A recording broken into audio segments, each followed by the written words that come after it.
Buenos días a todos, ¿cómo están? ¿Se escucha bien? Bueno, me presento, soy Gabriela Lippi, responsable de educación dentro de la unidad de integración a la comunidad del movimiento CREA. Les doy la bienvenida a nuestro tercer encuentro virtual de educación, pandemia, oportunidad para pensar la escuela, aprendizaje basado en logros, a cargo del profesor Ariel Rotondo. Quiero agradecer muy especialmente al grupo CREA de escuelas de la región sudeste de Los Fortines y a todos los miembros CREA que junto a docentes trabajaron en equipo y propusieron esta charla abierta y compartida para docentes de todo el país. Esta iniciativa de llevar adelante capacitaciones virtuales con foco en la educación y que impulsamos junto a los grupos CREA de escuelas nace para brindar un espacio de encuentro y reflexión y quiero contarles que es producto también de las demandas de formación que tiene nuestra comunidad educativa en el contexto de aislamiento social.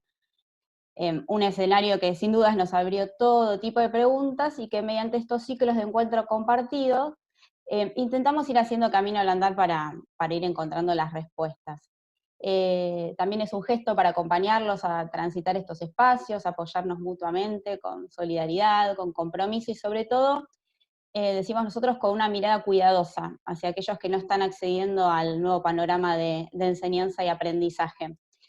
Los invitamos entonces a pensar en clave colectiva junto a Ariel, la enseñanza en estas nuevas condiciones, la práctica docente hoy y cuáles son los nuevos caminos pedagógicos. Muchas gracias al profesor Ariel Rotondo por acompañarnos, por compartir su conocimiento, por su generosidad y estar realmente siempre a disposición cuando desde CREA lo convocamos. Así que muchas gracias. Y si les parece, sin más, empezamos. Le voy a dar la palabra a Anaí Carbone, facilitadora del Grupo CREA de Escuelas Los Fortines, y quien hoy nos va a estar ayudando en la moderación del encuentro. Que lo disfruten, bienvenidos, muchas gracias. Anaí, cuando gustes, empezamos. Bueno, buenos días a todos. Gracias por haberse sumado a este espacio de encuentro. La idea es compartir, como siempre decimos, y armar conocimiento entre todos. Antes de presentarles a Ariel, les voy a decir una cuestión técnica en cuanto a la dinámica de la charla. La idea es que podamos escuchar la disertación del profesor y que vayan haciendo preguntas por el chat. Incluso Ariel, cuando tome la palabra, les va a dar algunas indicaciones indicaciones, digamos, o sugerencias de orden en cuanto a para organizar mejor las preguntas. Yo después las voy a ir rescatando del chat y al finalizar, Ariel, su disertación, le pasaremos las preguntas para que puedan ustedes ir contestando. Así que manéjense por el chat, por favor. Bueno, el profesor Ariel Rotondo es técnico superior en administración de empresas, iniciado en la educación en el 2001, pragmático y autodidacta. Rector del Instituto Superior Particular Incorporado 9073 José Manuel Estrada de Santa Teresa, provincia de Santa Fe. Asesor en proyectos de innovación educativa en el nivel secundario. A cargo de la rectoría del Instituto José Manuel Estrada, donde se cursa el nivel secundario, impulsó desde su asunción una transformación administrativa a través del desarrollo de un software en línea que permite en la actualidad administrar la totalidad de las gestiones, no solo administrativas, sino también pedagógicas, sustituyendo prácticamente la totalidad del uso del papel. En 2015 continuó con el proceso de transformación en el formato escolar denominado aprendizaje basado en logros, sobre 3 pilares: aprendizaje enfocado en el estudiante, transparencia pedagógica y administrativa, y liderazgo distribuido, desarrollando un modelo pedagógico que intenta avanzar en el acompañamiento a la vocación de los estudiantes y en el desarrollo de un proyecto de vida que les permita convertirse en agentes de cambio, realizando sobre el tema ponencias en congresos, foros, encuentros y charlas nacionales e internacionales en varias provincias argentinas. Ha publicado artículos en libros y revistas especializadas en el ámbito de educación. Y hoy nos acompaña muy generosamente para compartir su experiencia en este momento tan particular que nos toca vivir a todos de aislamiento, y entonces vamos a trabajar sobre la pandemia como oportunidad para pensar la escuela y sobre todo en esta experiencia que él llevó adelante del aprendizaje basado en logros. Bueno, Ariel, ahora sí, te dejo con el auditorio. Bueno, hola, buenos días a todos, gracias a CREA como siempre por convocarme y bueno, en esta oportunidad en una instancia muy particular, que es esta de estar mediados por la tecnología. En otro momento, y también a través de CREA, hubiese estado en Ameguino, en Montemaíz, pero bueno, las circunstancias ahora son un poco diferentes y hay que adaptarse. Sin embargo, a ver, yo les quiero mostrar las herramientas, una virome de un censo del 2014, educativo, un marcador que me regaló en alguna charla alguien, y unas hojitas de un banco acá de la provincia. Sin embargo, bueno, estamos mediados por la tecnología. Las herramientas a veces son las mismas, pero la mediación es diferente. Si hubiese estado, como digo, en Ameguino, hubiera estado charlando con alguna de las personas, incluso vi ahí en el chat que había alguien de esa localidad, entonces, bueno, hubiera estado conociendo gente, charlando, sacando fotos, viendo las instituciones, es algo diferente. Yo con esto quiero decirles que en esta charla no vamos a hacer ninguna apología de la pandemia, no vamos a decir que vamos a salir fortalecidos de esta instancia, ni mucho menos de eso. Ahí las chicas creo que prepararon una imagen con cómo vamos a organizar las preguntas. En realidad, quiero que nos orientemos, ahí viene, que nos orientemos un poquito como para, si alguien quiere desorientarse, obviamente está permitido en la pregunta, pero a ver, cuando terminemos esta charla, quiero que ustedes puedan orientarse con estas 4 preguntas, que son los 4 puntos cardinales. ¿Qué más necesitan saber de todo esto que vamos a hablar? ¿Qué es lo que los entusiasma de todo esto? ¿Qué encuentran como obstáculos les preocupan y qué sugieren? Ese va a ser, después, bueno, en algunos momentos vamos a recuperar esta imagen para que ustedes, no hace falta que la tengan anotada, y bueno, a lo mejor las chicas también la pasan en el chat. A ver, voy a dividir la charla en 3 partes. La primera vamos a ver un poco en qué lugar estamos, cómo llegamos acá. La segunda es qué nos hizo ver la pandemia. Y la tercera es, a ver, una propuesta de cómo no afrontar esta situación después de la pandemia, sino cómo lo tendríamos que haber afrontado antes. Como dije, yo no quiero hacer una apología del coronavirus, pero sí es cierto que el coronavirus nos dio algo importante. Nos dio tiempo para reflexionar. La educación no nos otorga ese tiempo. No estamos acostumbrados a que la educación nos dé ese tiempo para pensar en la misma escuela. Ustedes me dirán, sí, a ver, están las vacaciones para perfeccionar. No, las vacaciones son tiempo de ocio. Las vacaciones son tiempo para limpiar su cabeza y de alguna manera afrontar de nuevo un año con todas las fuerzas.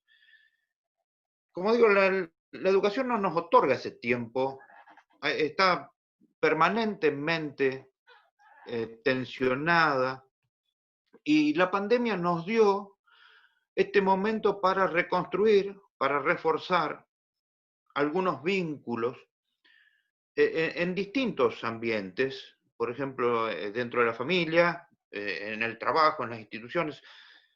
Nos dio este tiempo, yo digo, a ver, nos permitió amainar hasta que aclare, como se dice.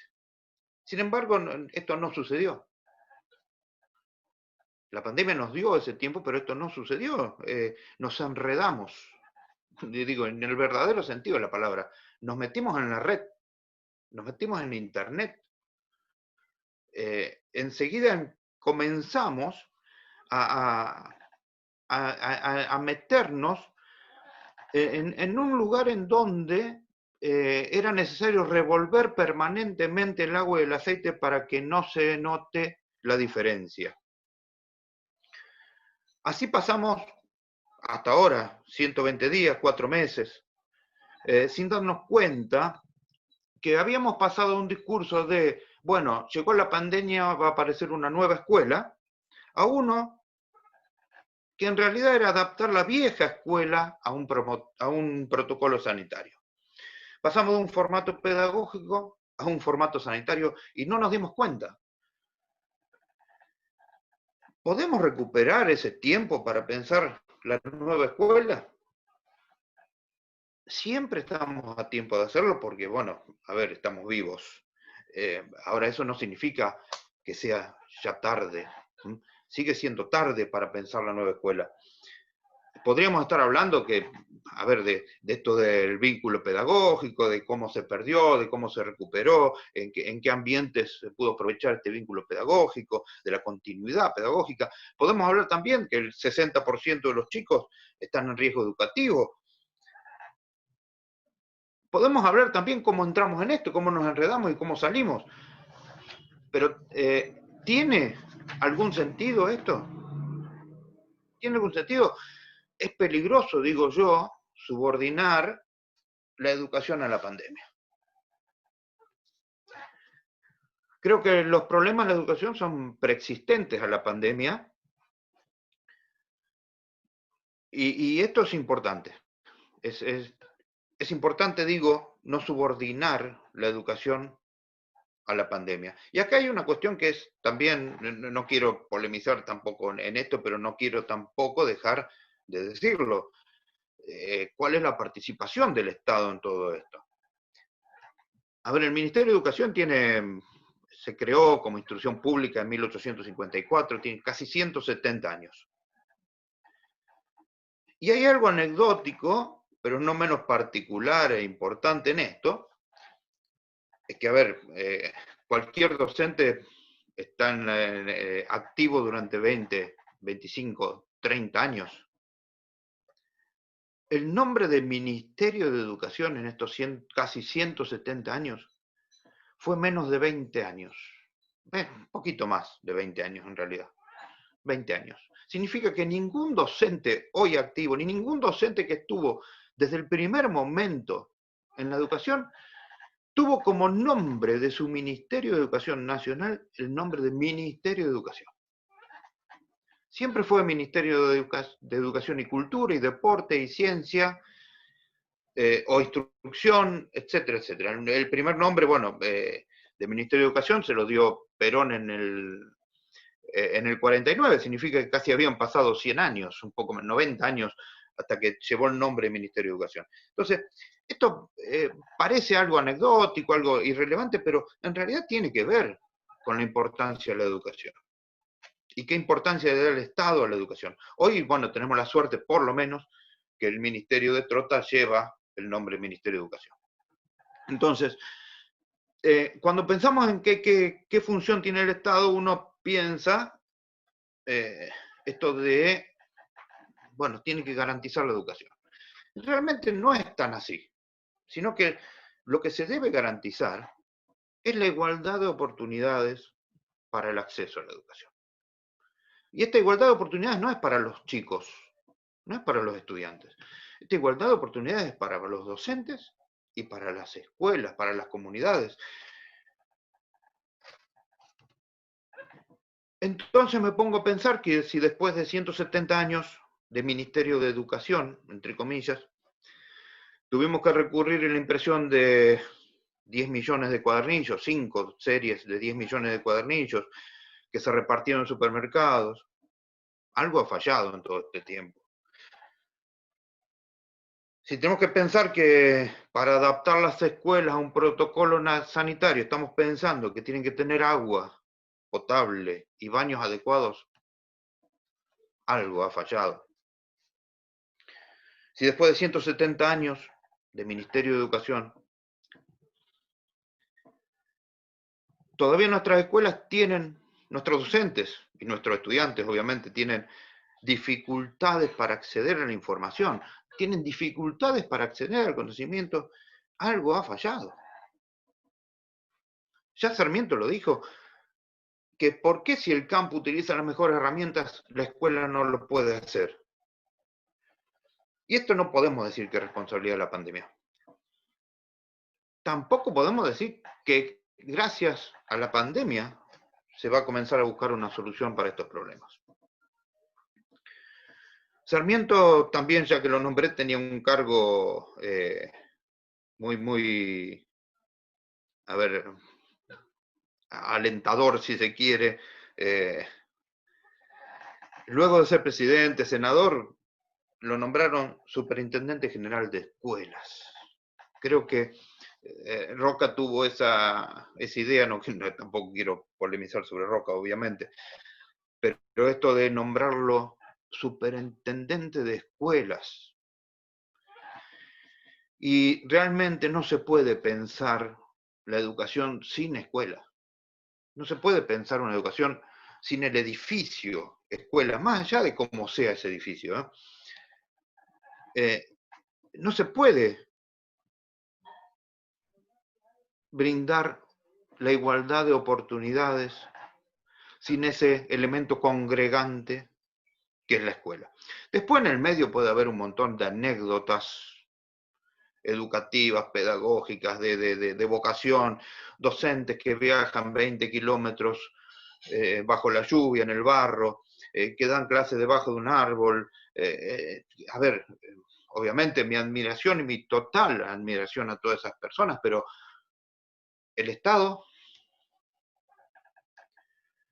todos admiramos y reconocemos estas situaciones que se dan, pero no es la escuela que queremos y mucho menos la escuela que necesitamos. Los estados han generado riquezas, han generado comodidades, han generado beneficios, pero no han sido distribuidos a las escuelas, y este es un problema. Y ahora nos damos cuenta de esto. Esto es una de las cuestiones que nos dejó ver la pandemia. ¿Qué otras cosas nos dejó ver esta pandemia del COVID-19? En primer lugar, fundamental, el docente no puede tener 200, 300, 400 estudiantes a su cargo. Mucho menos puede tener 3, 4, 5 escuelas, con las diferencias entre ellas, viajar entre ellas, sus diferentes realidades. Debemos avanzar, y tendríamos que haberlo hecho, debemos avanzar al docente por cargo.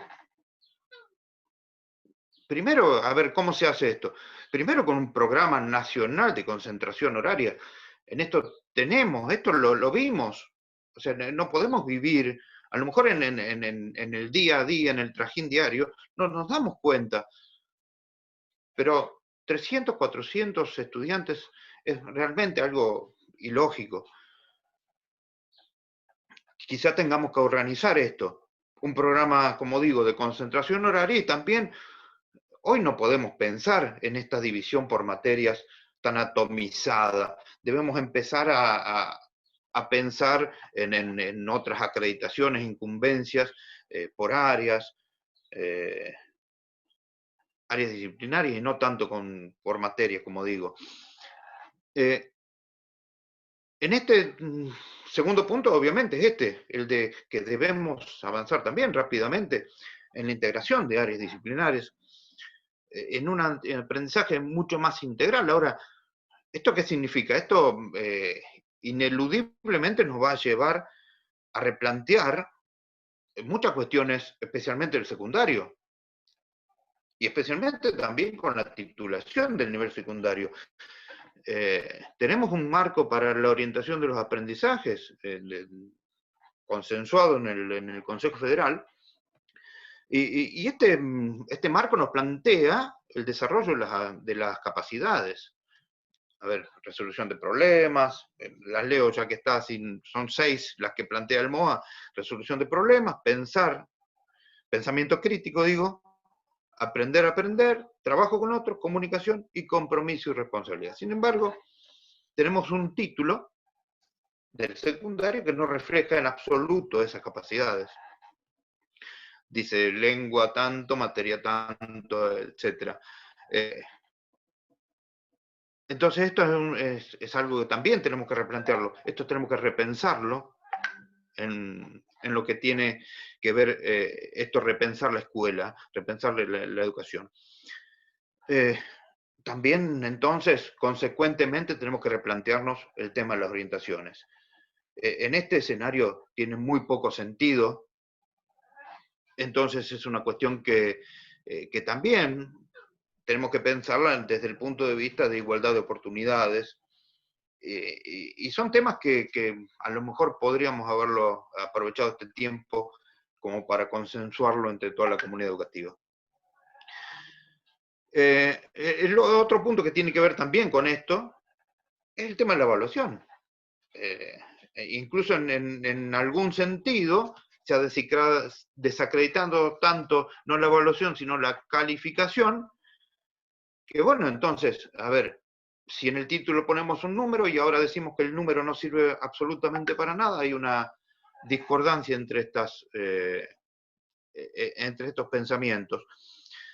Entonces, también es urgente establecer un modelo de evaluación que responda definitivamente a las necesidades de los estudiantes y de las mismas sociedades y a sus tiempos de aprendizaje.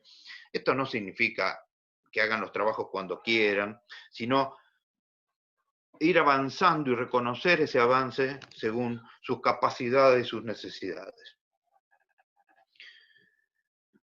También es necesario pensar en una nueva regularidad. ¿Por qué? Ahora estamos en esta etapa irregular. Ahora, ¿tiene sentido pensar en 170, 180, 190 días de clases durante el año cuando esos días de clase no son realmente efectivos?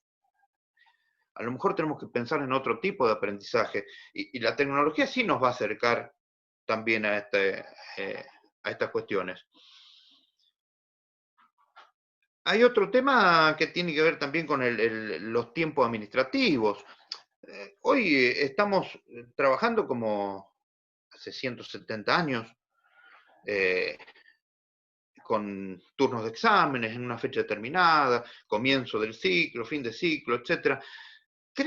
Si queremos realmente acompañar las trayectorias educativas de nuestros estudiantes, entonces tenemos que pensar en otros tiempos. Y tenemos que pensar en un tiempo de acompañamiento más que adaptar e encorsetar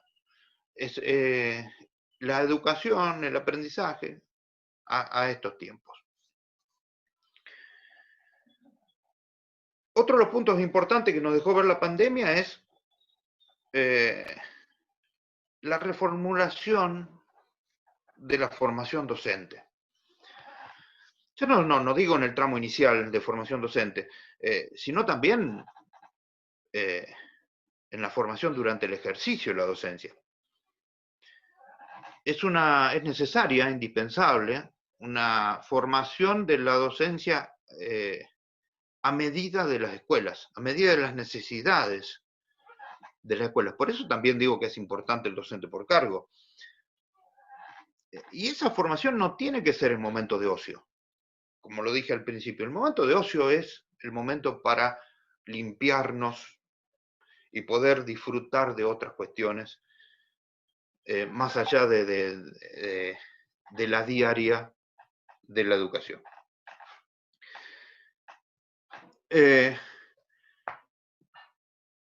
La formación tiene que ser parte de un programa sistematizado que contemple la continuidad de los aprendizajes de los estudiantes, que esto de trabajar en áreas, de poder de alguna manera descomprimir los tiempos en la escuela, tiene que ver con todo esto. Necesitamos un programa sistematizado, adulto, importante de formación docente en el ejercicio y a medida de las escuelas.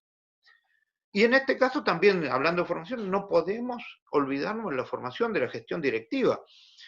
Es necesario que los directores se capaciten en desarrollo de capacidades que tienen que ver con el desempeño y no tanto con la normativa, sino con esto de trabajar en el liderazgo, la motivación de equipos, el trabajo en planificación a corto y largo plazo, cosas que hacen también, no quiero que esto sea mala palabra, que también hacen las empresas en todo el mundo y que también han cambiado las condiciones de trabajo y las oportunidades de las personas dentro de las mismas empresas. Entonces, ¿por qué no pensarlo esto también dentro de las escuelas?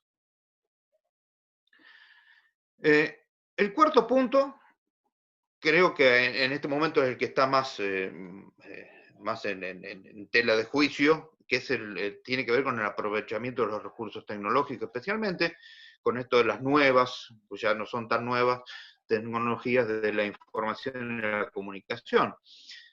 A ver, ¿cómo aprovechamos o cómo deberíamos aprovechar, y nos dimos cuenta ahora, también en esta pandemia, estos recursos tecnológicos? Aprovecharlos para la comunicación. Entendimos ahora que es fundamental que la escuela establezca un vínculo permanente, serio, transparente, con la familia y la comunidad, a través de las redes y también a través de sistemas de gestión abiertos que les permitan, digo, comunicarse entre, entre la escuela y la comunidad, entre familias, entre estudiantes. La comunicación es fundamental. Estamos hablando de nuevas tecnologías de información y comunicación y la comunicación es fundamental, pero seria. Luego, para el proceso mismo de enseñanza-aprendizaje, la posibilidad de simulaciones, la posibilidad de la entrega y devolución de trabajo, obviamente, de establecer videoconferencias, de realizar encuestas, obviamente tener también la información actualizada, participación en foros, consultas, el trabajo con los correos electrónicos. A ver, no hace falta que haya, no hizo falta que venga una pandemia para darnos cuenta que estas herramientas deben ser utilizadas. Entonces, a ver, si también necesitamos formación en esto, es obvio que vamos a tener que tenerla. No podemos pensar que no pueda haber formación en esto. Y tenemos que pensarlo no para suplantar, sino para complementar el trabajo de campo, si se quiere decir. Al principio decía, ahora estamos mediados por el Zoom y tenemos esta charla, esta, por ahora unilateral, pero bueno, ya les daremos la participación a ustedes. Pero esta charla hubiese sido distinta. Yo no puedo, de alguna manera, asemejar esto a estar caminando por las calles de Montemaíz, ver un lugar de Córdoba que a lo mejor yo no hubiera ido nunca si no hubiese sido por una invitación de CREA, que al fin, bueno, se va a posponer, pero realmente estas cuestiones de campo, de trabajo, de hablar, de charlar, de experimentar, no pueden ser suplantadas por estas cuestiones tecnológicas, deben ser complementadas. Y en cuanto a esto de los recursos tecnológicos, el punto, yo creo, más allá que sirva para comunicarse, sirva para utilizar dentro del proceso de enseñanza-aprendizaje, creo que el punto más importante es para la toma de decisiones. La tecnología y la información deben ser utilizadas para la toma de decisiones. La utilización en las escuelas de sistemas en línea, en tiempo real, que permitan también, como digo, y resalto mucho esto, la transparencia, la disponibilidad permanente de la información, el trabajo colaborativo, pero realizado a medida de las escuelas, a medida de las necesidades de las escuelas. Hoy no podemos estar pensando, y digo, y quiero asemejar de nuevo al trabajo en una empresa, que las escuelas pueden estar de alguna manera dejando de lado la oportunidad de aprovechar los recursos tecnológicos para recabar información sobre sus mismos procesos. Si hay algo que nos hizo ver la pandemia también es esto de la importancia de la toma de decisiones a nivel micro. Muchos de nuestros docentes tuvieron que tomar decisiones apresuradas en algunos casos, llevadas, empujadas por las circunstancias, pero bueno, tuvo que tomar decisiones, y esas decisiones fueron a nivel micro, a nivel docente, a nivel personal. Entonces, también vimos esta importancia de documentar la práctica. Y esto de estar separados y mediados por la tecnología hizo que mucho de esta documentación se realice de manera automática, rutinaria, y ahora nos damos cuenta que esto es muy importante, especialmente para el proceso de mejora continua que debe tener la educación. El último punto que hay muchos más, pero el último punto que yo quiero resaltar en cuanto a esto que nos hizo ver la pandemia es la relevancia, la importancia del papel del docente. En primer punto, en lo profesional, en la motivación, en hacer lo que nos hace felices, en hacer lo que nos hace plenos, de ser parte de un espacio como cualquier otro, que uno lo elige, a ver, porque quiere o por vocación, pero digo, ser parte de un espacio que nos permite afianzarnos y completarnos como personas. Creo que este es el primer punto, en lo profesional y en lo personal. En lo pedagógico, digo que esta relevancia, la importancia de ser guías, de ser facilitadores de los aprendizajes, en hacerlo sin interferir directamente en estos procesos, pero al haber ser conscientes en esto, a ver, yo siempre recupero a Donald John, que dice más o menos, lo quiero parafrasear porque no lo tengo acá, que los estudiantes no pueden comprender al inicio qué es lo que necesitan aprender, y solo pueden formarse a sí mismos comenzando a hacer lo que aún no comprenden. Entonces, la función del docente en lo pedagógico es esta, es la de guiar, marcar el rumbo, sin interferir, como digo, pero teniendo en cuenta que el estudiante no puede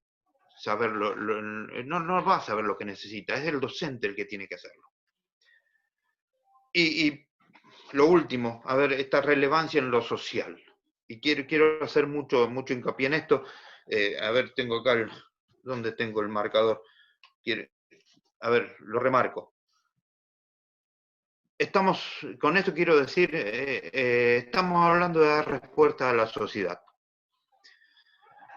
Dar respuesta a la sociedad en el sentido, a ver, los docentes somos permanentemente cuestionados. Y creo que si no lo hicimos hasta ahora, debemos afrontar nuestra responsabilidad de dar respuesta a la sociedad.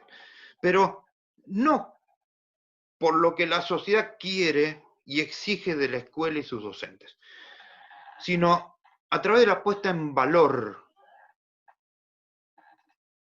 la confianza depositada en nuestras escuelas, en nuestros docentes, para encontrar y dar respuesta a los desafíos que las sociedades enfrentan cada vez con mayor frecuencia y de mayor complejidad. Creo que esta función, si se quiere, contracultural de la escuela, del docente, es la que viene para transformar las sociedades. Esta creo que es la cuestión fundamental, encontrar nuestro lugar. Creo que esto nos permitió este tiempo encontrar nuestro lugar, encontrar nuestra relevancia social. Ya hablamos, a ver en dónde estábamos, les propuse estos puntos que creo que son los de repensar la escuela. Y vamos a la última parte. Quiero verlo ahora. Estamos bien. Perfecto. Proponerles un modelo de aprendizaje. Ahora sí, nosotros no creamos este modelo, abrevamos de distintas fuentes, fuimos construyéndolo en nuestra comunidad, pero creemos que da respuesta a algunos de estos problemas que estuvimos viendo. Y quiero decirlo, es un gran desafío transformar la educación. No es solamente tener ideas geniales.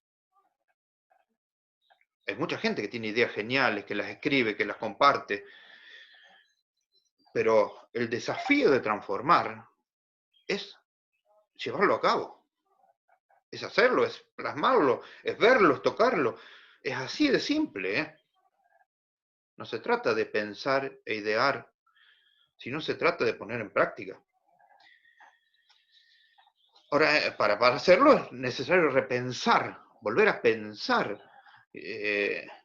hacer una reingeniería, volver a cero si se quiere. Y esto no es fácil repensar. Yo siempre digo que esto es como, si a mí me dan ladrillos, chapas, ventanas, puertas, posiblemente haga una casa, una habitación, y esa casa, esa habitación no va a diferir mucho de lo que es una casa tradicional. Entonces, con la misma estructura de materiales, docentes, materias, disciplinas, espacios, etcétera, etcétera, es muy difícil pensar en repensar una nueva educación. Entonces creo que la clave, y volvemos al principio, es siempre tomarse ese tiempo, es frenar, parar. Yo, a ver, lo digo como anécdota, pero yo siempre recupero, la mayoría han visto la película El nombre de la rosa de Umberto Eco, pero bueno, el libro tiene un pasaje que es fundamental y es en la transformación que por lo menos nosotros hemos llevado a cabo. En el momento en que Guillermo Baskerville y Atzo Emel quieren entrar en esa biblioteca en donde creen encontrar ahí o hallar ahí el secreto de las muertes de la abadía, ingresan a la biblioteca, que está en la torre más alta de la abadía. Al ingresar se encuentra con espejos, puertas que no dan a ningún lado, ventanas que no dan hacia la parte de afuera, y el humo de inciensos, y bueno, varias veces infructuosamente tratan de hallar el secreto de esa biblioteca sin encontrarlo, hasta que un día, una noche, una tarde, salen a caminar por las afueras de la abadía y mirando la torre encuentran la lógica de la torre y dibujan la lógica desde afuera. Y creo que esta, de alguna manera, es la función de lo que estamos a cargo de las escuelas. Esto de poder frenar, mirar las cosas desde afuera con tranquilidad y repensar esta escuela. Y repensarla a partir de lo que hay. La biblioteca seguía siendo la misma, la abadía seguía siendo la misma, pero la forma de pensarla era diferente. Entonces, la propuesta es repensar desde afuera la escuela. Dentro vamos a tener lo mismo. Ahora, ¿cuáles son estos ingredientes de esta nueva escuela? Primero, que sea inclusiva. Es imposible pensar una escuela que no sea inclusiva. Si pensamos en el Estado como garantizador de las oportunidades de acceder a la educación, debemos pensar desde la escuela en un modelo de aprendizaje inclusivo. El segundo punto, en cuanto a características, que debe ser colaborativo, debe ser parte de la construcción colectiva. Y esa parte, esa construcción debe hacerse a medida de la sociedad en donde está inmersa esa escuela. Y además debe ser flexible, debe adaptarse a los tiempos. Cuando hablamos de documentar las prácticas, de la importancia de utilizar la tecnología para la toma de decisiones, estamos hablando de flexibilidad también, de poder tener las herramientas para hacerlo esto cada vez más flexible. Y cuando hablamos también de la importancia del docente, de la relevancia del docente, estamos diciendo que el aprendizaje debe estar, este modelo debe estar centrado en el docente, centrado en su relevancia, su importancia, pero además y fundamentalmente debe estar enfocado en el estudiante. ¿Enfocado en qué sentido? Obviamente, en un aprendizaje, nosotros lo decimos basado en logros, los logros son de los estudiantes, deberían ser de los estudiantes, deben ser reconocidos por los estudiantes, y que deben estar y deben construir, ayudar a la construcción de un proyecto de vida de los estudiantes.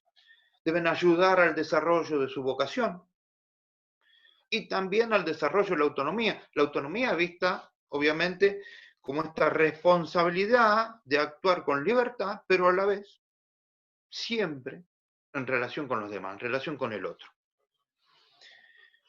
Ahora, ¿cómo llevamos esto a la práctica?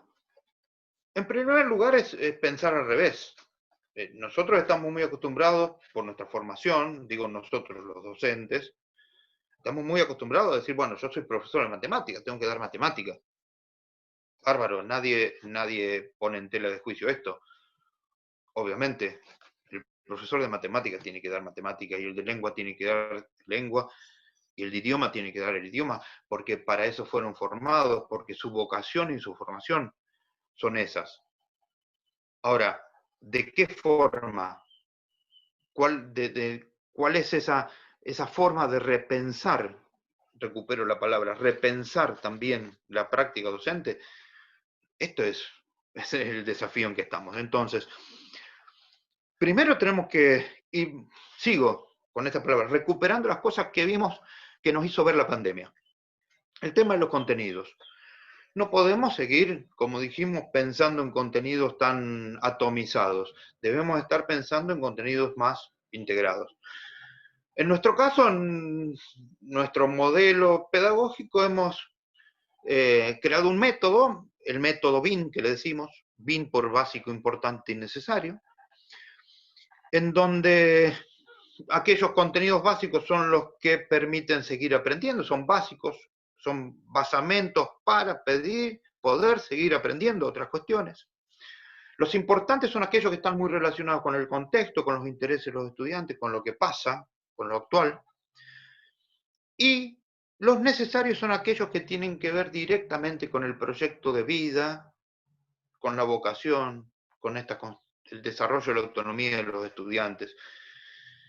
Entonces, creamos espacios en lugar de materias. Creamos 4, al principio eran muchos más, pero hoy acordamos entre todos crear 4 espacios, a los que llamamos espacios para el aprendizaje activo.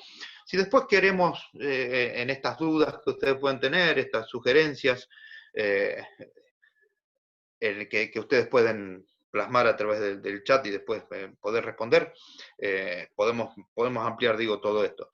Pero bueno, estos espacios para el aprendizaje, que nosotros llamamos espacios para el aprendizaje activo, son 4, son nuestra identidad, nuestro cuerpo, nuestro lugar, y administrar nuestro hogar, nuestro negocio, nuestra empresa. En estos 4 están todas las materias, pero además estos 4 espacios tienen lo que nosotros llamamos escenarios. Estos escenarios son temáticas en común que tienen todos los docentes, sobre los cuales trabajan. Todos estos espacios para el aprendizaje activo y estos 4 espacios para el aprendizaje activo, que a su vez tienen, no tantos, pero tienen varios escenarios de aprendizaje que tienen que ver con esto de importante, tienen que ver con el contexto, como dijimos, con los intereses, con la realidad, con la actualidad.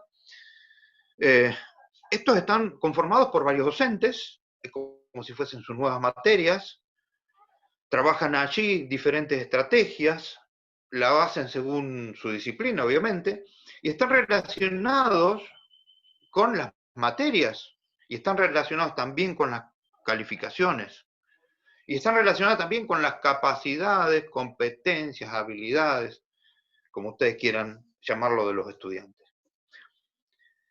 En esto también, hablábamos de la función relevante del docente. Es necesario trabajar a partir de un proceso, como digo, de mejora continua, de documentación, a través de la documentación de la práctica, de nuevas funciones, que no son tan nuevas, pero sí estamos repensándolas. Nuevas funciones del docente. La función de motivador. El docente es el que debe proponer escenarios y estrategias. Aquí podemos hablar de aprendizaje basado en proyectos, basado en retos, basado en problemas, estudio de casos, visitas, salidas educativas, prácticas profesionalizantes, etc. El docente es el que identifica, reconoce, potencia los conocimientos previos de los estudiantes. Es él el que hace que esto sea, el conocimiento anterior al estudiante sea cada vez mejor aprovechado por ellos y por sus compañeros. El docente es el que promueve el compromiso, la comprensión y la autonomía. Y además es el que desarrolla una cultura de pensamiento que permite seguir aprendiendo y saber cómo se sigue aprendiendo. Esto de aprendizaje a lo largo de toda la vida no significa, obviamente, estar toda la vida en la escuela. Significa que el aprendizaje que podamos adquirir en la escuela me sirva para seguir aprendiendo a lo largo de toda mi vida. La segunda función de la que hablamos para los docentes en este modelo es el de guía. Es el docente el que debe sentar las pautas para el trabajo colaborativo, para el trabajo en equipo, para ver cómo funcionan cada uno dentro de esos equipos, para plantearle desafíos en otros equipos. Es también el que guía para la puesta en común de los aprendizajes, el que pone el mojón para decir, bueno, desde acá podemos seguir.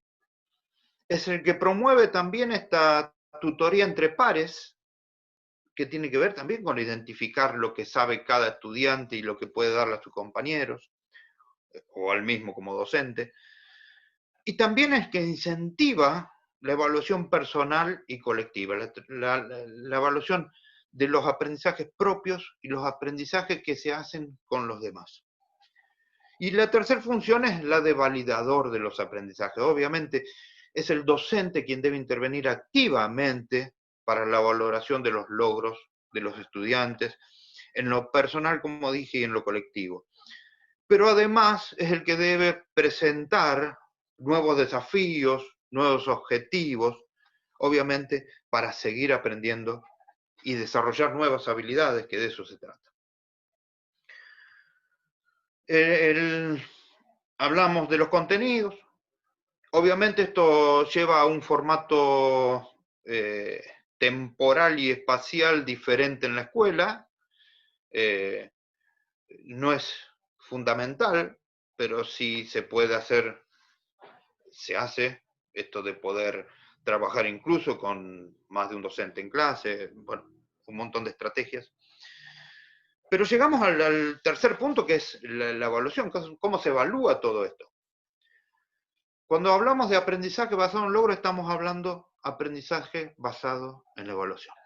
Estamos hablando de la evaluación como parte no integrante, no final, sino parte del proceso de enseñanza y aprendizaje. El docente debe proveer herramientas no que le permitan al docente evaluar los aprendizajes de los estudiantes, sino en este modelo lo que pretendemos es enseñarle a los estudiantes cómo se evalúan los aprendizajes, para poder ser aprendiendo a lo largo de toda la vida. Entonces, la evaluación es parte, como dijimos, del proceso de aprendizaje. La evaluación es permanente y continua. No podemos avanzar si la evaluación se encuentra al final de los aprendizajes, sino que tenemos que comenzar a evaluar desde el principio. La evaluación también, y si hablamos en un aprendizaje colaborativo, como dijimos, e inclusivo, como dijimos al principio, es un acuerdo entre partes, y es un acuerdo también entre pares, entre estudiantes, entre sí, entre estudiantes y docentes, y siempre esa evaluación está relacionada con otros. En este proceso, obviamente, es importante y es parte el reconocimiento del error, porque sin el reconocimiento del error es imposible también reconocer los logros. Nosotros hablamos de un sistema que integra los espacios curriculares, las capacidades, a través de rúbricas con niveles de logro, que no siempre estos niveles de logro significan en la calificación, si se quiere, en la nota, en la acreditación, no siempre significan la aprobación, pero sí significan un logro. Entonces, hablamos nosotros, y tenemos todo un sistema integrado, como digo, que al principio estableció 4 niveles de logro. El primer nivel, que es el único que no tiene nivel de aprobación, si se quiere, es cuando el estudiante entiende que necesita ayuda, que necesita que otro le provea las herramientas para poder aprender. En ese sentido, es obvio que es consciente que necesita intentar algo, que necesita intentar obtener un logro. Esto es un logro en sí mismo. Luego viene el segundo nivel, que ya aquí comienzan los niveles de aprobación, es cuando lo intenta, está trabajando en obtener un logro. Es un logro en sí. Y cuando en algunos de estos casos también lo ayudan a obtener esos logros. El tercer punto es cuando obviamente ya no necesita más ayuda, cuando lo está logrando solo. Y el cuarto nivel, que, a ver, te mereces un 10. Hoy es mala palabra poner las notas, pero bueno. Es cuando yo no solamente lo aprendo, sé cómo se aprende, sino que ayudo a los demás. Cuando esto lo logro con otros, lo logro trabajando en equipo. Ahora, ¿cómo se alcanzan estos logros y cómo se sabe que se alcanzó estos logros? Primero digo que es un proceso permanente. El docente es el que propone y dice, hoy vamos a utilizar esta herramienta, vamos a trabajar sobre tales contenidos, vamos a investigar, vamos a procesar, vamos a cualquiera de las instancias que proponga el docente, pero vamos a utilizar estas herramientas para evaluar lo que estamos haciendo. ¿Cómo llegamos hasta acá? ¿Qué hemos logrado? Y ese proceso de evaluación es un proceso integrado, permanente, continuo, de reconocimiento de errores, de logros, pero fundamentalmente de acuerdo entre partes. Es un proceso primero de autoconocimiento, de autoevaluación. A ver hasta dónde he logrado, hasta dónde lo he intentado y he logrado hacer tal o cual tarea. Luego es un proceso de coevaluación donde digo, bueno, yo logré esto, ¿y ustedes qué opinan? ¿Cuánto he aportado de esto que yo aprendí para el trabajo en equipo y para el conocimiento en colaboración? Y por último, la tarea esta de validador de los aprendizajes del docente, esta heteroevaluación que se da en forma simultánea, como digo, en el mismo proceso, en el mismo tiempo, la coevaluación, la autoevaluación, la coevaluación y la heteroevaluación. Obviamente nosotros también, esto no quiero dejar de decirlo porque, a ver, en un momento detallé la importancia de lo que tiene el proceso de la información, de usar la tecnología para procesar la información y tomar decisiones. Nosotros hemos desarrollado un sistema informático propio en nuestra escuela que integra todo esto, lo hemos llamado Sistema Integrado y Permanente para la Evaluación y Calificación por Logros. Este software, que es un software en línea, que está en la red, que tiene distintos niveles de acceso, pero fundamentalmente lo que otorga es transparencia, saber lo que hace el otro docente, saber la familia, saber lo que hace su hijo, su hija en la escuela. Esto permite rapidez para la toma de decisiones, permite la documentación permanente y compartir esta documentación con los demás, para eso precisamente, para un crecimiento no solamente en lo personal, sino en lo colectivo. Entonces, no puedo dejar de decir que hace 10 años que estamos desarrollando un software, que lo seguimos trabajando con él. Ahora hablamos de esto que tiene que ver con qué nos dimos cuenta. Ahora, nos faltan algunos puntos de lo que nos hizo ver la pandemia, que tiene que ver con las orientaciones, que tiene que ver con esto de la titulación. Y para eso, paralelamente a estos espacios para el aprendizaje activo, y estos escenarios en los que se trabaja, paralelamente creamos los espacios para la potenciación de los aprendizajes. Por eso digo que es necesario, de alguna manera, redefinir espacios y tiempos dentro de la escuela. Estos espacios para la potenciación de los aprendizajes se dividen en tres subespacios, si se quieren, o talleres. El primero son los que nosotros denominamos talleres intensivos para el acompañamiento de la vocación, talleres que son disciplinares, son opcionales, son electivos, no son graduados, significa que pueden ir alumnos, estudiantes de distintos cursos, en donde se desarrollan disciplinas a cargo de docentes del colegio o no, o especialistas, que tienen que ver con el derecho, con la matemática, con la química, con lo contable, etcétera, que me permite no solamente conocer la disciplina, sino también adentrarnos de alguna manera a lo que es el mundo universitario del trabajo, o el mundo del trabajo. Por el otro lado, los espacios para la participación, la innovación y la creatividad, espacios para teatro, folclore, ajedrez, etcétera. Y un espacio que creemos no menos importante, que es el espacio para el acompañamiento de las trayectorias pedagógicas. Esto es un espacio en donde se trabaja con las tutorías, estudiantes más avanzados que pueden acompañar en el aprendizaje a sus propios compañeros o compañeros de otros cursos, para la ampliación de los conocimientos de los espacios del aprendizaje activo, o también para recuperación de aprendizajes. Nosotros cuando hablamos de esto de que los tiempos son diferentes, hablamos también de que es necesario, digo, tener otro tiempo en la escuela también para acompañar a estos estudiantes que necesitan mayor apoyo para obtener los logros. Entonces, estos espacios se necesita que sean permanentes. Entonces, esto es lo que nosotros hemos coordinado. Obviamente, los detalles técnicos, yo estoy abierto, obviamente, a lo que ustedes pregunten. He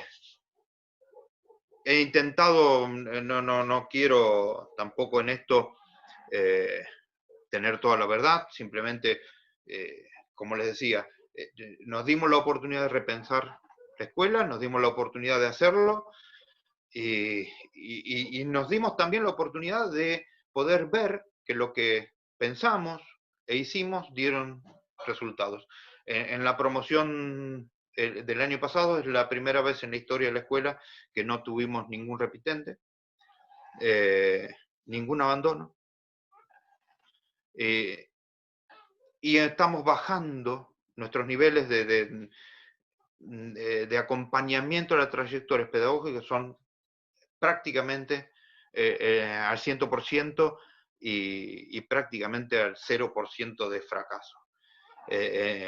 Entendido el fracaso como esto de, digo, de alguna manera, de insatisfacción. Entonces, agradecer obviamente a CREA de nuevo, agradecerles a ustedes que han estado ahí escuchando, y bueno, abierto a lo que pregunten y a sus sugerencias. Bueno, gracias Ariel por compartir toda la experiencia de esta propuesta que vienen llevando adelante en la escuela. Bueno, espero que acerquen algunas preguntas más en el chat, pero en principio tengo una que va hacia el norte, y lo que se necesita saber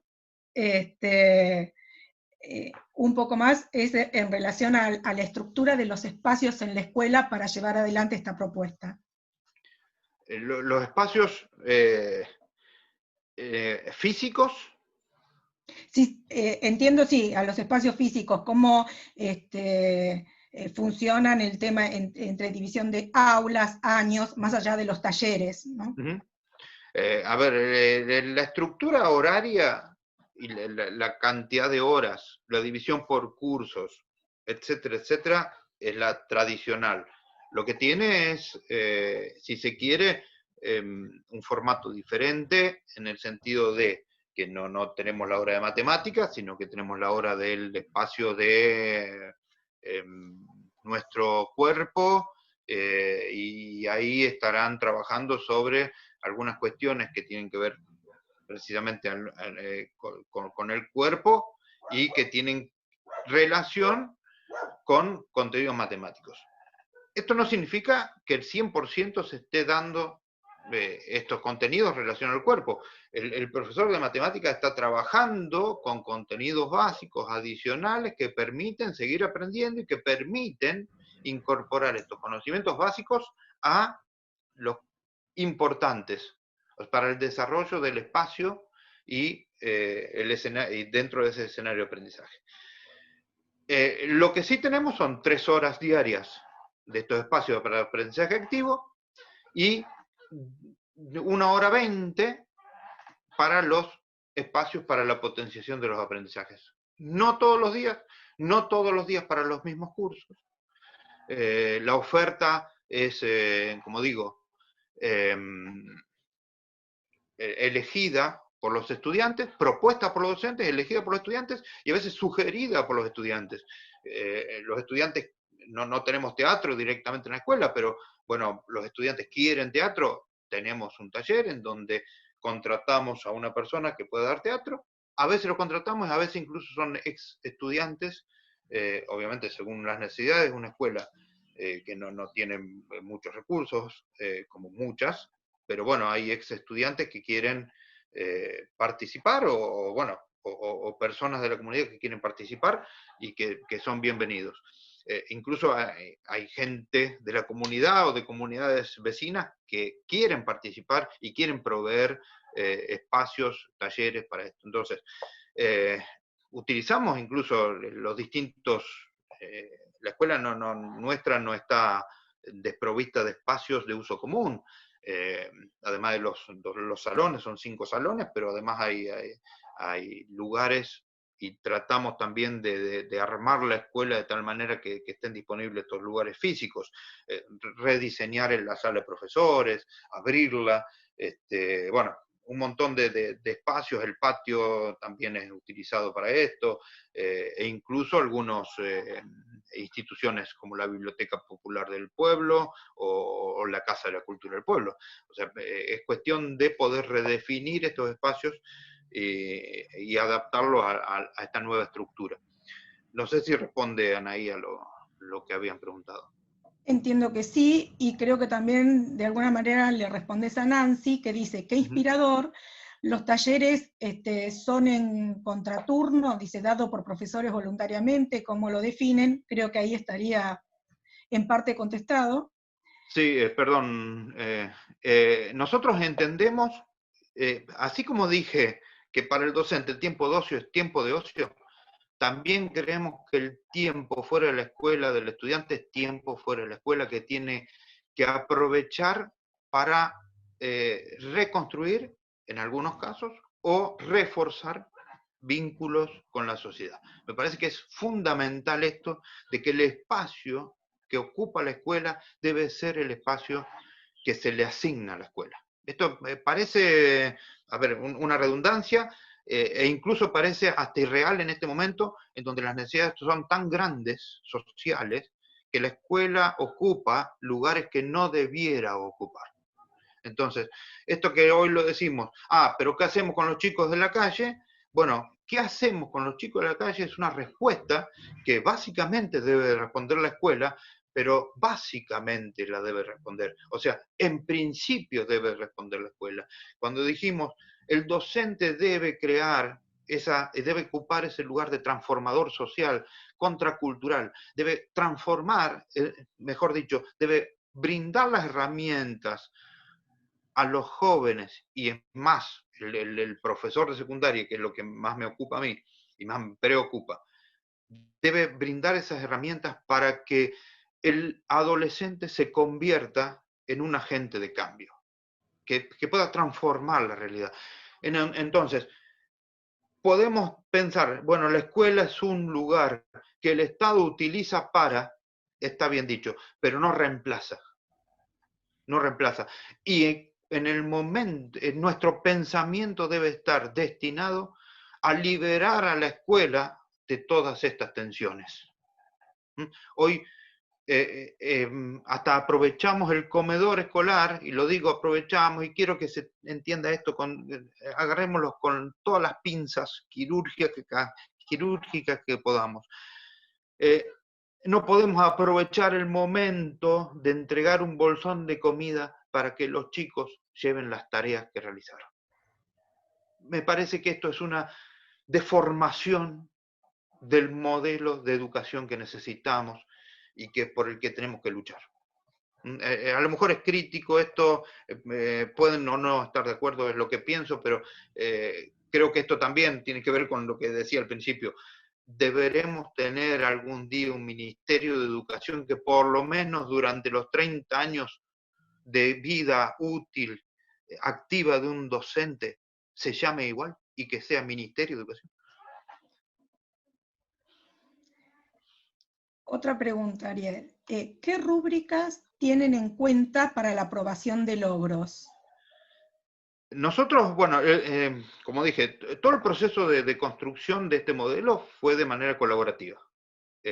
Nosotros durante 3 años, este modelo lleva 5, este es el 6º año, era la primera promoción la que iba a salir con este nuevo modelo, sin ninguna repitencia, sin ningún abandono, como dije, con el 100% de los chicos en la escuela.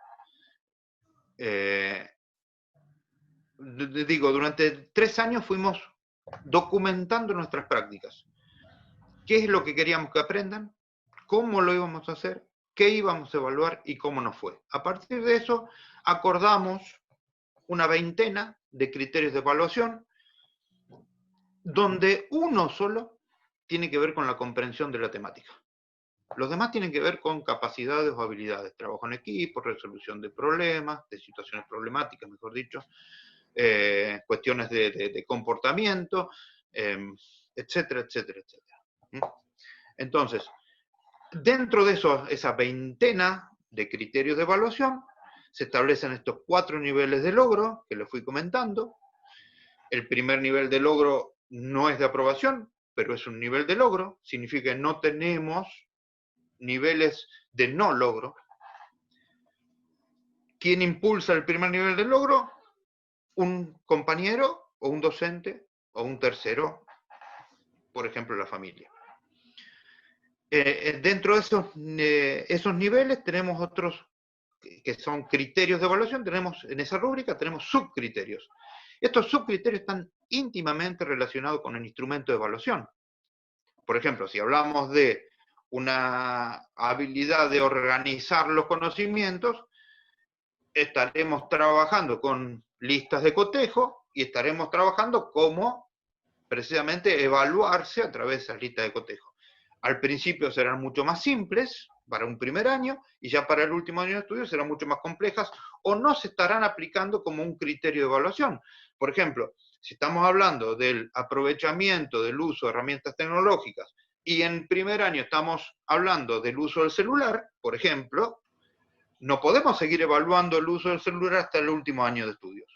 Si estamos pensando en que tenemos que evaluar cómo ordenamos el aula para trabajar en equipo, no podemos seguir evaluando eso hasta el último año de estudios. Lo hacemos al principio, objetivos claros, y los contenidos están incluidos en ese proceso de evaluación. Se trabaja con el contenido, pero lo que se aprende es la habilidad, lo que se aprende es la competencia, lo que se aprende es la capacidad para el trabajo en equipo, para en donde podamos desplegar nuestra imaginación, donde podamos tener herramientas para solucionar problemas.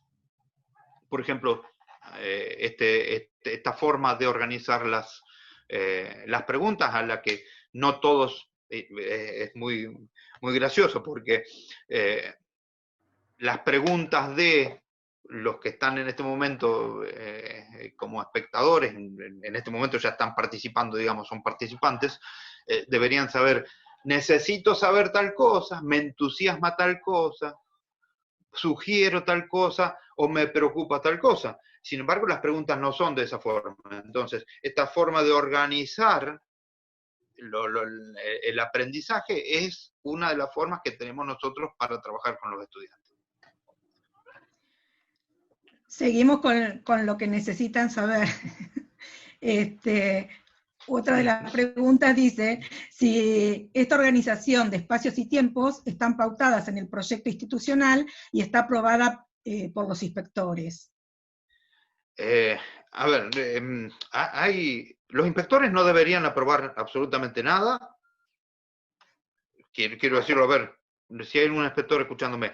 O sea, hay una norma que es superior a todo eso.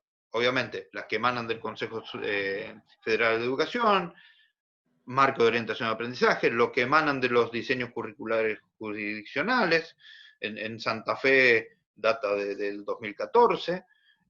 En todo esto, y si vamos, como dije, al marco de orientación de los aprendizajes, que es lo más nuevo de la nueva secundaria, estamos hablando de esto. O sea, no estamos haciendo nada fuera de la ley, si se quiere, fuera de resolución, sino que lo que estamos haciendo es, de alguna manera, construyendo un modelo de aprendizaje que está basado en logros, pero además que está de total acuerdo con la normativa. Nosotros estamos hoy trabajando en escuelas, y me animo a decir 80, 90% de escuelas, que no están trabajando en relación a la normativa, que nos habla de, incluso oficialmente no se está trabajando, que nos habla de capacidades, nos habla de integración de contenidos, nos habla de poder compartir cátedras. Entonces, estas cuestiones que los mismos sistemas provinciales y nacionales, especialmente provinciales, después encorsetan en materias y de cargos, etcétera, etcétera, y carga horaria, y seguros, y un montón de cuestiones. Por eso digo la importancia de ir paulatinamente, de la manera más ordenada posible, hacia una concentración horaria, y luego hacia el docente por cargo. Creo que es fundamental para poder trabajar en este nuevo formato. Nada de lo que nosotros hacemos está en discordancia con la normativa. Todo lo contrario, lo que hace es, de alguna manera, darle formato en nuestra escuela, en nuestra comunidad, con nuestras particularidades, recursos y necesidades, y crear un modelo de aprendizaje, reitero, inclusivo, colaborativo y flexible, que en los tiempos que corren es fundamental. Sigo, Ariel. ¿Cómo compatibilizan la titulación oficial con esta propuesta? ¿Logran con esta modalidad la motivación de la mayoría de los estudiantes? Bueno, la primera la respondí. O sea, cada docente cumple su carga horaria en la escuela y da su disciplina. O sea, acá los estudiantes saben que el especialista en matemáticas está el docente, que el especialista en el derecho está el docente, o los docentes, el especialista en materia contable está el docente. Como cuando se llama un especialista para que de alguna manera ayude, colabore con los aprendizajes, son especialistas que son entendidos en una materia. Entonces, es importante que el estudiante sepa que hay un docente entendido en la materia. Entonces, esto es fundamental. Ahora, esto no significa que sigamos atomizando, como digo, los cargos y materias. Hoy estamos pensando en algunas provincias, profesores de folclore cuando hay profesor de música, o profesor de ajedrez cuando hay profesor de matemática, que se puede adaptar muchísimo. O, entonces, ¿qué debemos pensar? En capacitaciones más que en cargos. Entonces, debemos avanzar en eso. No está en nosotros hacerlo, pero lo que sí podemos hacer es reorganizar esos espacios y tiempos y las funciones de los docentes para que eso pueda llevar a cabo. La segunda pregunta es más difícil. ¿Se logra motivar a los estudiantes? Es un proceso que puede llevar un día, como puede llevar 5 años. Nosotros hemos tenido estudiantes que en su momento han repetido, que fuimos acompañando, que venían del modelo, si se quiere, tradicional, anterior a este de aprendizaje basado en logros, y que les llevó muchísimo tiempo.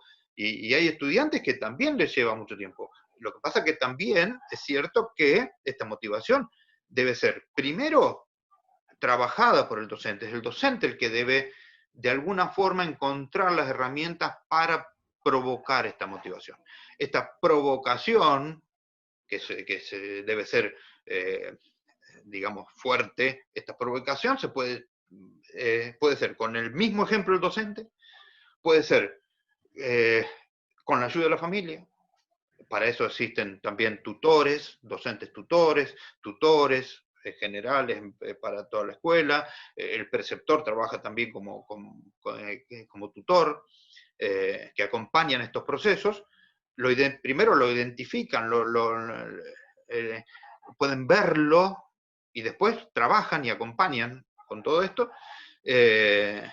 Entonces digo, este proceso de motivación no es un proceso natural. Hay algunos sí lo tienen naturales. Algunos chicos se motivan viendo un perro cruzar la calle. Otros le construimos un cohete que va a la luna en el medio del patio y no se motiva tampoco. Entonces, esta cuestión de encontrar cuál es el objeto de motivación es el trabajo. Eso no significa que se motiven con todo y tampoco esperamos que se motive con todo. ¿Por qué? Porque esto de identificar su motivación tiene que ver con esto de construir su proyecto de vida, con desarrollar su vocación y además de alguna manera acompañar el proceso de desarrollo de autonomía, que es lo más importante y fundamental en todo este proceso. Bien, les gustaría también saber cómo crees que vamos a volver a las clases presenciales y cómo van a volver los alumnos. Acá hay dos cuestiones. Yo lo dije, bueno, al principio decía también, no quiero hablar de cómo llegamos acá y cómo vamos a volver. Pero vamos, ya que preguntan, vamos a hablar.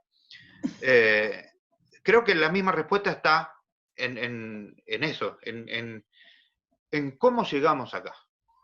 Creo que llegamos, como digo, revolviendo agua y aceite, que la escuela es la escuela y no podemos de ninguna forma reemplazarla, que el proceso de continuidad pedagógica no es un proceso de continuidad pedagógica en sí, sino que es un proceso de suplantación, que no es continuidad, sino suplantación, que no es natural, que la escuela es un instituto, y lo repito, una institución, es un organismo que es irreemplazable porque es el único que otorga igualdad de oportunidades.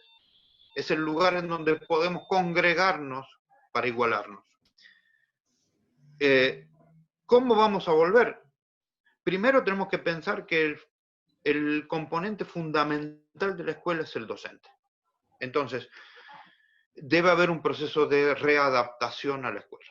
Ahora, este proceso de readaptación tiene que ver con el reconocimiento de nuestras capacidades para poder resolver problemas, para poder trabajar en equipo, para poder ser imaginativos y encontrar en esta resolución de problemas la creatividad adecuada. Debemos trabajar en ese reconocimiento, una etapa no fácil, no rápida. Necesitamos readaptarnos a un nuevo modelo de escuela. Si no, a ver, podemos hacerlo, volvemos como nos fuimos, de golpe, de un día para el otro, agarrar tu correo electrónico, agarrar tu computadora, agarrar tu celular y arréglate. Porque realmente, más allá de la ayuda de los directivos, obviamente, que estuvieron muy preocupados, por lo menos en mi caso, y sé de muchos colegas que lo han hecho, preocupados y ocupados por brindar herramientas, etcétera. Pero es cierto que desde el oficialismo, lo que se hizo, vuelvo a decirlo, oficialismo en el sentido de quienes están en este momento en la gestión de las carteras educativas nacionales y provinciales, lo que hicieron es intentar revolver de tal manera para mezclar agua y aceite y lo que encontramos es que nunca se van a mezclar, que no se puede mezclar la escuela con esto. Entonces, ¿cómo vamos a volver? Espero que nos den el tiempo ahora sí para pensar nosotros, no es cómo vamos, sino como quisiera que volvamos.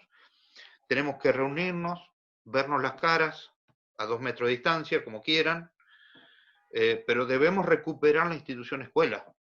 No podemos tener una escuela basada, condicionada por vínculos sanitarios,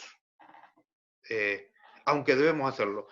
Repito también, pensar que una escuela tiene que tener agua potable, a ver, no quiero pensarlo. Pensar que una escuela tiene que tener paredes, aulas en condiciones, no quiero pensarlo. Que tenga que tener papel higiénico, jabón en el baño, no quiero pensarlo. Que tenga que tener libros, computadoras y las mejores herramientas para desarrollar los aprendizajes, no quiero pensarlo. No quiero pensarlo, porque si lo estoy pensando es porque algo ha fallado. Entonces, prefiero que volvamos pensando en nosotros, pensando en cómo recuperar, no el tiempo perdido, sino cómo recuperar esta posibilidad de no seguir perdiendo el tiempo. Maitena nos dice, me entusiasma la evaluación de procesos de aprendizaje y características y capacidades actitudinales. Sugiero que publiquen y divulguen su experiencia muy valiosa. Bueno, después hay agradecimientos, excelente, dice, no puede transformarse los vínculos en solo sanitarios, bueno, varios excelentes, gracias, y bueno, reconocimiento a la experiencia que la ven como muy valiosa. Bueno, en función de también, Ariel, respetar los tiempos que habíamos pautado, yo le digo a quienes están participando, a la audiencia, que van a recibir en sus correos una encuesta que les va a enviar CREA en relación a hacer una valoración de este espacio. Y para hacer el cierre oficial le voy a dar la palabra a Silvia Benson, quien es la que ocupa el rol de presidente del grupo CREA Escuelas Los Fortines de la región sudeste CREA, y que es directora de la Escuela de Educación Secundaria Agraria de Azul. Así que bueno, los dejo con Silvia, que va a hacer las palabras de cierre, y en nombre de CREA, desde ya les digo muchas gracias. Silvia, te escuchamos.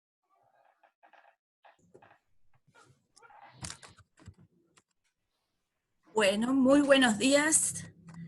En nombre del grupo CREA de Escuelas Región Sudeste, Los Fortines, les damos las gracias primero a Ariel por habernos aceptado el desafío de hacernos pensar hoy en la escuela, en repensar nuestra escuela, y que la pandemia es una oportunidad para hacerlo. Y también, tomando las palabras de Ariel, esta idea del aprendizaje basado en logros genera una escuela absolutamente inclusiva. ¿Por qué? Porque cada niño, cada adolescente, cada joven, que aunque sea el mínimo logro haya obtenido, va a poder decir, yo puedo este poquito, pero yo puedo. Y desde ese punto de vista positivo, ya lo vamos a tener encauzado para aprender algo y dentro de sus posibilidades. Si alguien siente que puede, va a avanzar. Si alguien siente que tiene algo positivo dentro de sí, va a estar incluido en la sociedad. Si miramos a nuestros alrededores, en todas las ciudades del país, tenemos infinidad de personas que se sienten excluidas de las escuelas, de la sociedad, del sistema, y se encuentran excluidos como seres humanos, que es lo más duro que tenemos que soportar. Y dentro de este rol, uno de los roles que mencionó Ariel, de nuestro rol social, como docentes. El hecho de hacer que nuestros alumnos puedan encontrar su lugar, que puedan desarrollar su proyecto de vida. Aunque sea el proyecto más sencillo y más pequeñito, es un proyecto de vida y nosotros somos responsables de generar esa lucecita. Entonces, creo que esta mañana, donde hemos estado hablando de una escuela inclusiva, de una escuela colaborativa, porque no somos nadie sin el otro, y que debe ser flexible, porque venimos a tiempos complejos. Si queremos hablar de tiempos complejos, hay infinidad de filósofos que tienen para decirnos un montón. Nuestro rol como profesionales, docentes, es esencial. Y en esta vuelta a la escuela, cuando podamos, después de toda la cuestión sanitaria, que podamos pensar la escuela con nosotros, con nuestros colegas, con nuestros alumnos, porque nuestros alumnos tienen un montón para decirnos, y de ellos podemos aprender y podemos construir juntos una nueva escuela. Así que, Ariel, gracias por hacernos pensar que 170 años de educación en Argentina necesitan ser revisitadas, reformuladas, y tiene que salir desde las bases, tiene que salir desde nosotros los docentes, desde nuestros alumnos, no de un escritorio. Así que te agradecemos infinitamente. Me hiciste pensar muchísimo en cuanto al título secundario que no refleja las capacidades del MOA, así que acá hay un ruido grande, grande. Y bueno, a mí que me gustan los desafíos, creo que todos tenemos algo para hacer y algo para decir, y si nos juntamos, y este tiempo de pandemia, esta nueva forma de relacionarnos, que es a través de esta cajita de Zoom, o de cualquier otra aplicación, que sea una oportunidad para que como argentinos, como docentes, podamos repensar nuestra educación, nuestras escuelas y nuestro futuro. Así que muchísimas, muchísimas gracias por esta contribución y al desafío que te propusimos hoy.